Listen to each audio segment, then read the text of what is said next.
வணக்கம் மக்களே. இந்த வீடியோவில் நம்ம ஒரு சோகமான செய்தி தான் பார்க்க போகிறோம். பிரபல பழம்பெரும் நடிகை திடீரென மரணம். சோகத்தில் திரையுலகம். யார் அவங்க, அவங்களுக்கு என்னாச்சு, என்ன தகவல்னு இந்த வீடியோவில் விரிவாக பார்க்கலாம். அதுக்கு முன்னாடி முதன்முறையாக நம்ம சேனலை ஃபஸ்ட் டைம் பார்க்குறீங்கன்னா சப்ஸ்கிரைப் பண்ணாதவங்களாம் சப்ஸ்கிரைப் பண்ணிக்கோங்க.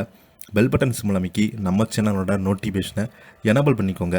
நாங்கள் போடுற வீடியோ எல்லாமே உங்களுக்கு உடனுக்குடனே வந்து சேரும். வாங்க என்ன தகவல்னு இந்த வீடியோவில் விரிவாக பார்த்து தெரிஞ்சுக்கலாம். ஏவிஎம் ராஜனின் மனைவி பழம்பெரும் நடிகை புஷ்பலதா திடீரென காலமாகி போயிருக்காங்க. சோகத்தில் திரையுலகம்.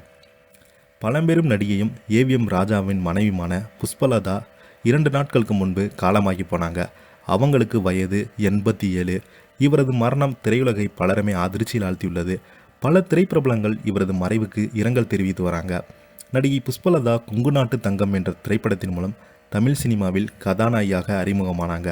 அதைத் தொடர்ந்து சாரதா, பார் மகளே பார், நானும் ஒரு பெண், யாருக்கு சொந்தம், தாயே உனக்காக, கற்பூரம், ஜீவானுசம், தரிசனம் என பல வெற்றி படங்கள், 100க்கும் மேற்பட்ட திரைப்படங்களில் நடிச்சிருக்காங்க நடிகை புஷ்பலதா. இவங்க தமிழில் மட்டுமல்லாமல் தெலுங்கு, கன்னடம், மலையாளம் என பலமொழி திரைப்படங்களில் கதாநாயகியாக துணை கதாபாத்திரத்தில் நடிச்சிருக்காங்க. மேலும் எம்ஜிஆர், சிவாஜி, ஜெமினி கணேசன், முத்துராமன் என முன்னணி நடிகருடன் நடித்த இவங்க சூப்பர் ஸ்டார் ரஜினிகாந்த் நடித்த நான் அடிமை இல்லை என்ற படத்தில் ரஜினிக்கு மாமியார் ரோலில் வில்லியாக நடித்திருப்பாங்க. இந்த திரைப்படம் பார்த்தீங்கன்னா இவங்களுக்கென்று ஒரு தனி ரசிகர் கூட்டமே உருவாச்சு.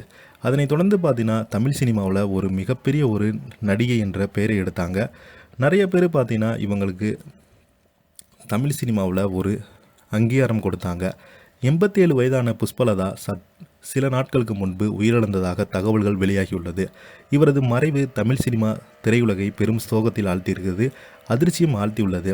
இவங்க வயது மூப்பின் காரணமாகத்தான் உயிரிழந்ததாக தகவல்கள் வெளியாகி இவரது மறைவுக்கு திரைப்பிரபலங்கள் பலருமே இரங்கல் செய்தியினை வெளியிட்டு வந்தாங்க. இவங்க பார்த்தீங்கன்னா நானும் ஒரு பெண் என்ற திரைப்படத்தில் ஏவிஎம் ராஜனுடன் இணைந்து நடித்த போது இருவருமே காதலித்த பின்பு திருமணம் செய்து கொண்டாங்க. இவங்க தயாரிப்பாளரும் நடிகரும் ஏவிஎம் ராஜனை காதலித்து திருமணம் செய்து கொண்டாங்க. இவங்களுக்கு 2 மகள்கள் இருக்காங்க. அவர்கள் ஒருவர் மகாலட்சுமி. அவங்க சில திரைப்படங்களில் மட்டும்தான் நடிச்சிருக்காங்க. இந்த நிலையில் இவருடைய மறைவுக்கு நிறைய திரைப்பிரபலங்கள் இரங்கல் செய்தினை வெளியிட்டிருக்காங்க.